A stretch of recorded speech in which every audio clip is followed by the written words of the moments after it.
What's cooking, folks? Vermillion Phoenix here, and today we're jumping into some more Orcs Must Die Unchained. This time we will be jumping into the throne room with our good man Oziel.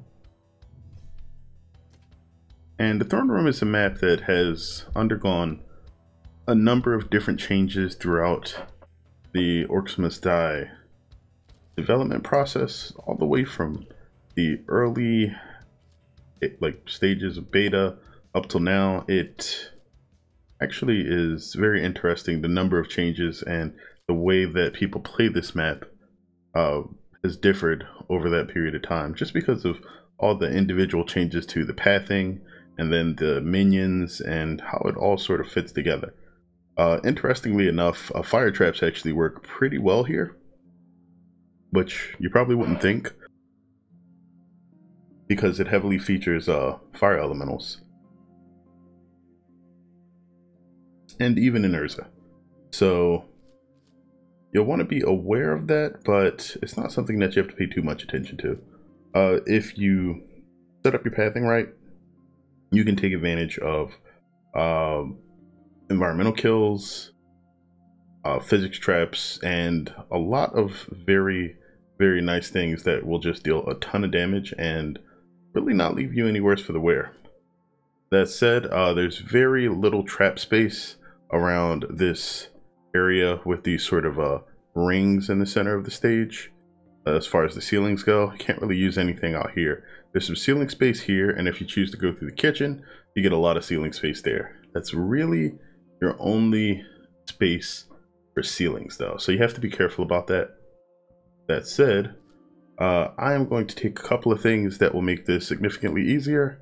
Namely, we're going to grab some haymakers.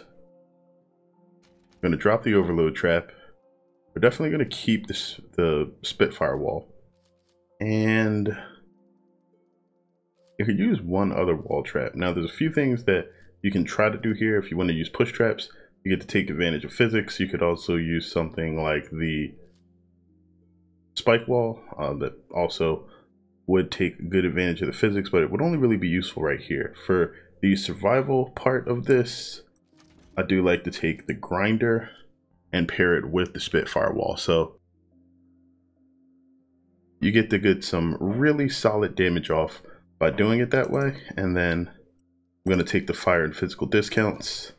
Here I think I'll take wall building PhD, and that's primarily just because firelings will wreck your barricades if they get the opportunity to. I'm going to try to keep them from doing so, but that's more of a safeguard in case they do. So with that said, let's go ahead and get ready to start. In their destruction, I will find sustenance. Alright, so we're in here. First thing we're going to do is prevent these guys from coming into the kitchen, because it is not a happy place. More than one way to skin a mortal.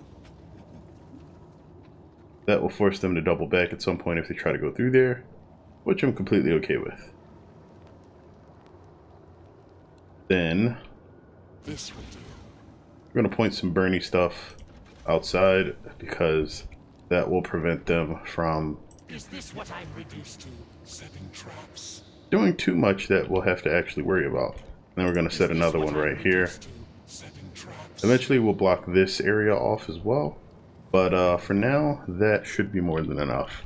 We're also going to just no, I'll save the guardian for the rear. I should have actually brought a priest for the temple that's all the way at the bottom of the map, but we'll just place the executioner down there instead, since his chance to kill enemies with a single hit is pretty strong. They've broken through a gate. Now, the good thing about Oziel's Jar is, because it is both AoE and damage over time, it is actually a great tool against soldiers.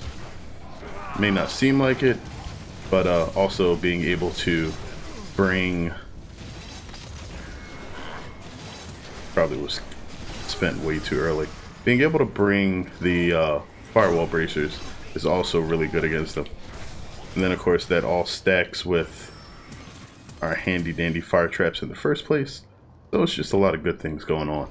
You can do something like this too, to allow the enemies to basically allow themselves to get tossed into the pools of acid here and die. We're going to want to save up a bit of coin so that we can build some traps near the bottom. We don't really want to sell too much of this. So, pretty sure that's our good old friend the Buggy Bear.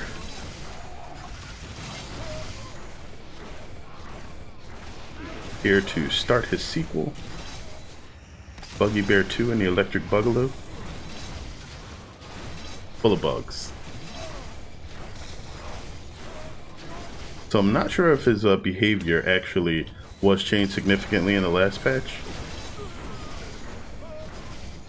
Oh, that wasn't the bear. I thought I heard the bear sounds. Like the malicious stomping towards whatever you planned on building definitely seemed to have happened, but maybe I'm hearing things. Or that snarling was something else. That would be unique. Okay, so at the ends here. Oop. Our enemies, they're breaking through again. Gotta wait until this door opens before we place another barricade there. They've broken through a gate. And yeah, they'll break through. But they're also going to die.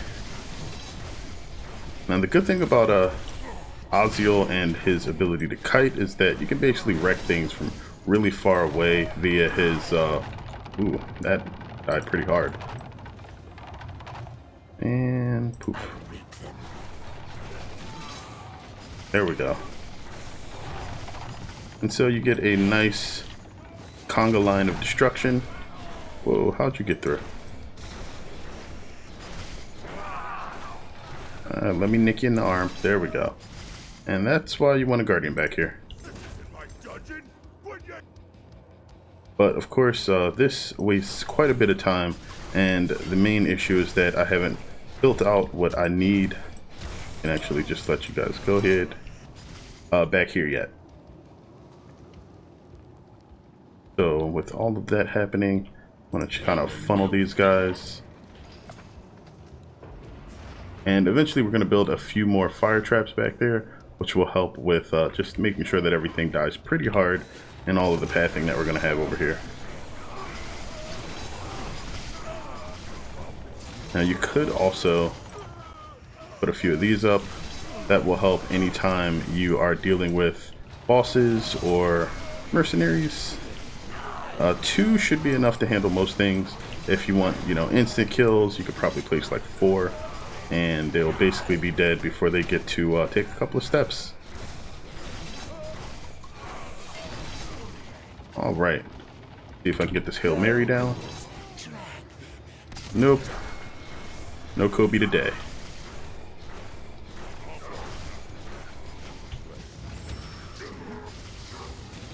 The ability to siphon Oziel's life into mana is really, really important at getting a rhythm down with him. Anytime that you're traveling and your mana is not full, you really want to make an effort to try to fill it up. It's just in general a good idea. Anytime you see a soldier that has a lot of HP as well, you want to try to lovingly tap him with a Wraith Surge so that he gets within the kill range for the traps and any burning effects he might be under. Alright. And there's a jar for you. And lightning as well. And there we go.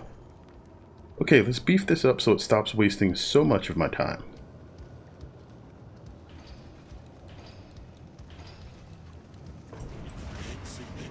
So luckily, because they have these sort of weird space things over here, you can add some fire traps over there, and that will soften up those enemies way harder than whatever you initially start with. That unstable rift is actually very much not a threat for Oziel. Of course, it may require that you actually look at it and attack it once, besides just, you know, throwing a Wraith Surge at it. If I had any Wraith Surge buffs, I could have one-shotted it, but unfortunately I didn't. Barricades are under So that was a fireling that came from a destroyed fire elemental. Now normally I would sell and replace this here, but because I'm using wall building PhD, I'm going to save the coin. However, we still want to slow these guys down a bit. About right there is fine. Now one of the things I am going to have to worry about is just making sure that all of these guys kind of die. Barricades are under attack. That's even more of them. If I had a single barricade here, I could actually push these guys towards the wall and set up some more of the grinders, but because I don't, I'm not going to worry about it too much. I'm going to set one of those there. Our barricades are under attack. We do have some firelings coming out here, and they're kind of wrecking this first barricade, which is fine. The wall building PhD, as well as, you know, it not being super important, other than just helping some of the traps path better, means that it's really not a big deal. And I'm going to be banking a good amount of money with this trap setup, so I'll have more than enough to spend on other things. More than one way to steal. We can just make the fire a bit more consistent here. Probably going to lose those two barricades too, but again, tons of money.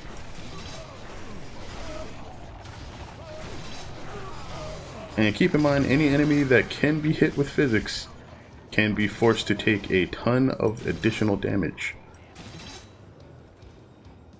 Whenever you're dealing with long range or double walls like this, it's a good idea to set your range trap in a place that allows it to fire while not taking up space that another useful trap could be placed. So having a Spitfire placed across from something like a grinder or a wall blades or a wall charger is definitely a good way to go. They actually hit me with that, and it just kept going. Those are supposed to kind of disappear when they touch me. Like, I thought it didn't hit me, but the HP said otherwise. Unless there was another hidden fireball. That would suck though. Okay. Anything else that we could do here? Probably add some more flippiness. And we don't have them burning going in. That's definitely a mistake. Our barricades are under attack. They've destroyed our barricades. Alright, so that was them getting whatever they needed to out of that first barricade. Alright, we're going to take Vexing Surge because we always want more souls. I'm actually topped off now though, but there's really nothing to use the extra souls on here. They've summoned the boss minion. Alright, the boss should be Sarge coming from the top. So I'm going to replace our barricade buddy here. And then we're going to go have a quick little pep talk with Sarge. Might involve lots of exploding jars, a couple of Wraith Surges, or just a couple of those. The enemy's boss is dead. Alright, and then we want to sort of just run into the pack and make sure that they are going to die very, very hard and very, very fast.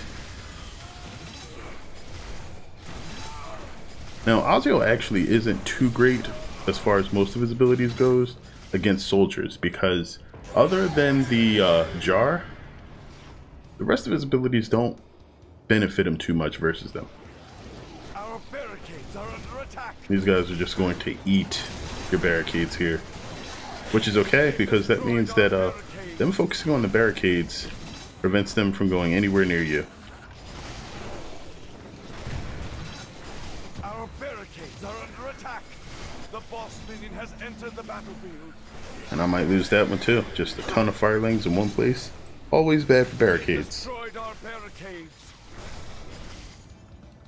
No, there's another one.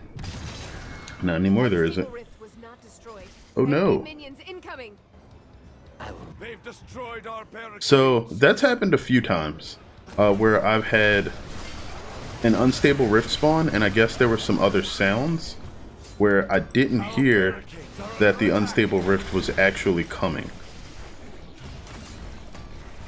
boss minion has because I don't recall hearing a sound for that unstable rift, and historically it has been this map that has had that issue. Oh, why thank you. Our barricades are under attack. As long as they don't path all the way around to that barricade that's in the rear, I should be okay. Our barricades. That's right, stay on top of the slow and we are A-okay.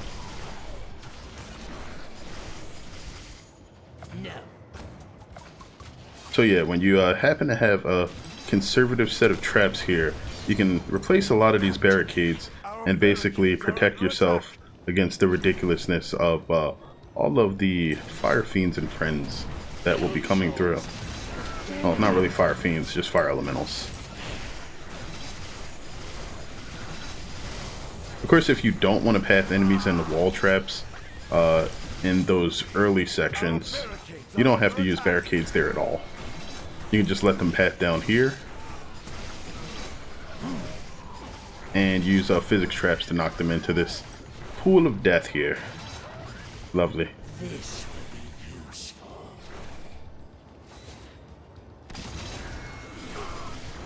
Good stuff.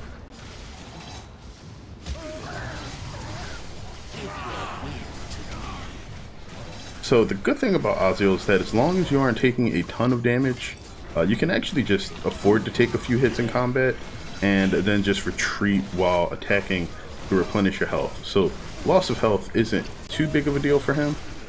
It just depends on whether or not you take a ton of burst damage or the sustained damage that you're taking over time is significantly high. We're going to grab Ectoplasmic Explosion, and now we'll really want to make use of our Haunting Spirits. Why did this fire? Maybe because something got flung off? Alright, either way. Let's go ahead and just start making everything explode with the arcane powers now. Unstable rift is Woo! quick, destroy Like it. 55,000. And our heroes destroyed the unstable That rift, was ugly. and there was much rejoicing. Dude, come on. Get out of my way. That didn't even look like it hit anything. Alright, we got one more wave to deal with here, and the last wave on this map is particularly slow, so you want to try to get into it as soon as possible.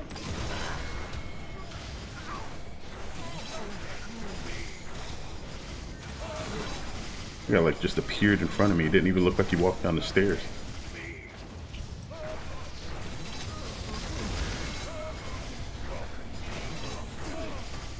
Alright, and now we get to move on to the last wave. And in 45 seconds should be enough, I think. You need close to 2 minutes to actually finish this wave off. And you'll see it's because the enemies that come from the top gate tend to come in really, really slow. I don't know what it is, but they're dragging their feet.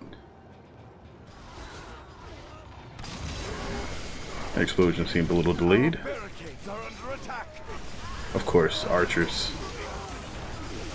You can sort of instant kill most of the heavy guys if they don't have those Dwarven Shaman buffs, but I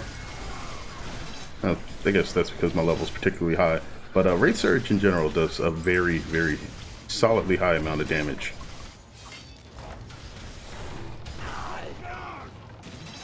Alright, thanks for the coin. Now we just, yeah, we have more than enough time. A boss is on its way. Once you kill Lysander, I think you need another 20 or so seconds for the remaining last legs of the wave to catch up, slow them down, and then toss out nice splody souls. Down. Splody souls for you and me. Or more like from me to you. Then the splody parts. Oh man, they take so long. Get up here.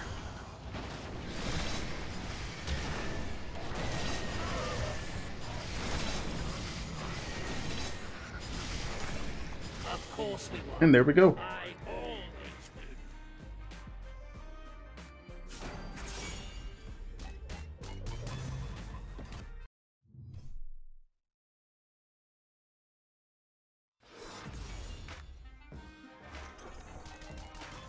So Oziel is extremely good at clearing out crowds if you pick the right set of weavers. Without them, you'll have to rely very much on traps. Because of that, I tend to stick with those weavers that I choose a lot.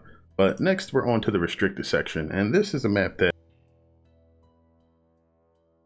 I don't think Oziel has any super special strengths in, other than the fact that you can create like this little nexus of doom over here that just gets you, excuse me, a lot of traps and heroes firing in a single place at once. So that's probably what I'll try to do, and I think the use of Oziel's AoE abilities, by the time I get that sort of set up, will shine very strong there. But that's a video for another time. Either way, thanks for tuning in. I hope you guys enjoyed this.